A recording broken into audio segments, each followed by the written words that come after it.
কানিঘাটা সোলাইখা কানিঘাটা শ্রমিক সংগঠনের আয়োজিত সম্মানিত সভাপতি ও আমার সামনে আছেন কিশোরগঞ্জ জেলা মোটরযান শ্রমিক ইউনিয়নের আমার প্রাণপ্রিয় শ্রমিক ভাইরা। আমার বক্তব্য শুরুতেই আমি বলি যে আমার একটা বন্ধু ছিল এই এলাকার, এর নাম শ্রীমন। তার নিয়ে এদিকে আমি আসতাম এবং আড্ডা দিতাম। আমার বন্ধু মারা গেছে এবং যে সকল শ্রমিক ভাইরা মরেছে এদিকে মারা গেছে তাদের রুহের আত্মা মাগফিরাত কামনা করি। সংগ্রামী শ্রমিক ভাইরা, আপনারা জানেন আগামী 29 তারিখে নির্বাচন।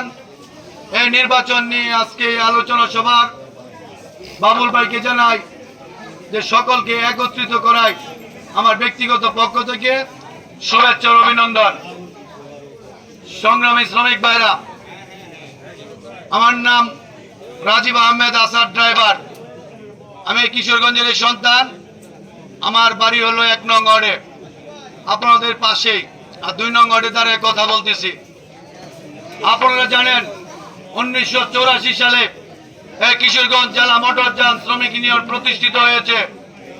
আজ 2025 সাল এ পর্যন্ত এসে আমাদের কিশোরগঞ্জ জেলা মোটরযান শ্রমিক ইউনিয়নের ব্যালেন্স জিরো।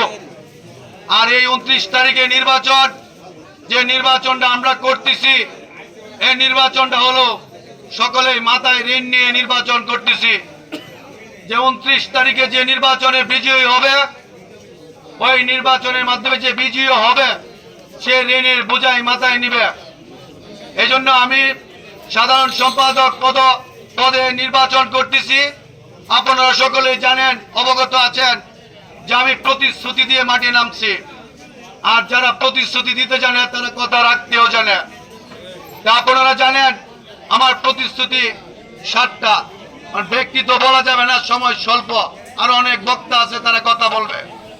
আমার একটা প্রতিশ্রুতি হলো কিশোরগঞ্জ জেলা মোটরযান শ্রমিক ইউনিয়নের তথা সারা 13টি থানায় যেভাবে চাঁদা উঠে, অন্য ভাষায় বলা যায় না, যেটি মোটর সেক্টরে আছি এজন্যই বলতে হয় যে চাঁদা উঠে, ওপেন চাঁদা হয় শ্রমিকদের। কিসের জন্য সেটা আপনারা কি জানেন?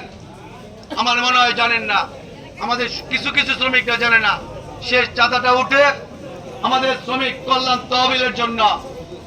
আমার চিন্তা ভাবনা করে আমি এই 29 তারিখে নির্বাচনের যে প্রতিশ্রুতি হলো আমাদের কিশোরগঞ্জ জেলা মোটরযান শ্রমিক ইউনিয়নের 4000 শ্রমিক, 4000 শ্রমিক তো সকলে বৃদ্ধ না। তার মধ্যে আমি চিন্তা করলাম আমাদের কিশোরগঞ্জ জেলা মোটরযান শ্রমিকের 50-এর বেশি যে বয়স্ক যারা আছে, সিনিয়র উস্তাদরা আছে, তাদের নিয়ে চিন্তা ভাবনা করে আমি বয়স্ক ভাতার চিন্তা ভাবনা করেছি।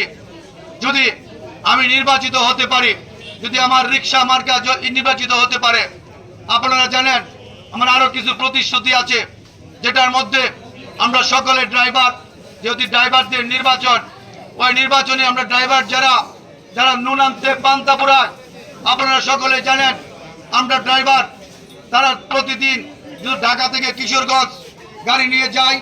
আমাদের বড়জোর বেতন হাফ ডান 13 থেকে 1400 টাকা। এর ভিতরে ভাত খেয়ে কত টাকা থাকে সেটা আপনারা জানেন। আমাদের সন্তানদের লেখাপড়া করাতে পারি না। সে চিন্তা ভাবনা করে আমি যেহেতু নির্বাচন করব এবং করছি, সেজন্য আমাদের সন্তানদের, শ্রমিকদের সন্তানদের নিয়ে চিন্তা ভাবনা করে মেধা ব্যক্তি থেকে আমার চিন্তা হলো যে আমি শিক্ষা ভাতা চালু করব। যদি আমি নির্বাচিত হতে পারি, আমার রিক্সা মার্কা নির্বাচিত হতে পারে। সংগ্রামী শ্রমিক ভাইরা, আমার আরো অনেক প্রতিশ্রুতি আছে, যে প্রতিশ্রুতি অনেক যদি বলি তাহলে সময় নাই, তাই আপনাদের কাছে এসেছি। আমি আগামী 29 তারিখ নির্বাচন, সে নির্বাচনের আপনার ভোট, মূল্যবান ভোট, আপনার ভোটটা চিন্তা ভাবনা করে দিবেন। সংগঠনের মাইন্ড, যারা সংগঠনের প্রতি সংগঠনের ভালোবাসা আছে, সংগঠনকে এগিয়ে নিতে পারবে, শ্রমিকদের কল্যাণে কাজ করতে পারবে, তাদেরকে আপনার মূল্যবান ভোট দিবেন। আমার সাথে 5 জন ক্যান্ডিডেট আছে। আপনারা বলেন ক্যান্ডিডেট, আমি বলি ক্যান্ডিডেট না, আমি বলি তাদের সাথে আমি প্রতিযোগিতায় নেমেছি। আগামী 29 তারিখ এই প্রতিযোগিতার মাধ্যমে আপনারা হাতের ভোট দিয়ে এই প্রতিযোগিতায় ইনশাল্লাহ আপনারা চিন্তা ভাবনা করে তাকে জয় করবেন। সংগ্রামী শ্রমিক ভাইয়েরা, কথা বলতেই হয়, যেহেতু দাঁড়িয়েছি এখানে 3টি বৎসর কিশোরগঞ্জ জেলা মোটরযান শ্রমিক ইউনিয়নের একটি সাধারণ সভা হয় নাই। যে সংবিধানের কথা ছিল প্রতি বৎসরে বৎসরে একটি সাধারণ সভা, আমাদের ডেট চলে গেছে, তারপরেও একটি সাধারণ সভা হয় না। যাও, কত কষ্টের মাঝে সাধারণ সভা হয়েছে, আপনারা গেছেন, কথা শুনছেন। নির্বাচন এসেছে, আপনাদের কাছে আমরা এসেছি, নির্বাচন এসেছে দেখেই আজ এই কানিকাটার মোড়ে দাঁড়িয়ে কথা বলতে পেরেছি। সংগ্রামী শ্রমিক ভাইরা, আপনারা আবারও বলে যাই, আপনারা চিন্তা ভাবনা করে আগামী 29 তারিখে সংগঠনকে বাঁচান, শ্রমিকদেরকে বাঁচান। একজন রিকশার চালকের দাম আছে, কিন্তু আমাদের শ্রমিকদের দাম নাই, আমাদের শ্রমিক নেতাদের দাম নাই। এই চিন্তা করে আমি যদি কিশোরগঞ্জ 13টি থানায় নেতৃত্ব দিব এবং প্রত্যেকটি থানায় আমি যদি চিন্তা করেছি 6টি এমপি, 1টি সেক্রেটারি, সে হলো কিশোরগঞ্জ জেলা মোটরযান শ্রমিক ইউনিয়নের। এই চিন্তা ভাবনা করে আমার প্রতিশ্রুতির মধ্যে আরেকটা আছে, সেটা হলো প্রত্যেকটি থানায় আমি নির্বাচনের মাধ্যমে নেতৃত্ব বের করব। যদি আপনারা আগামী 29 তারিখে রিকশা মার্কায় ভোট দিতে পারেন, জয় করতে পারেন, ইনশাল্লাহ আমি যদি বেঁচে থাকি আমি এটা চেষ্টা করব এবং দায়িত্ব পালন করব। সংগ্রামী ভাইয়েরা, আমি আবারও আপনাদের মাঝে রিকশা মার্কা ভোট চেয়ে আমি এখান থেকে বিদায় নিলাম। দুনিয়ার মজলো এক ও এক।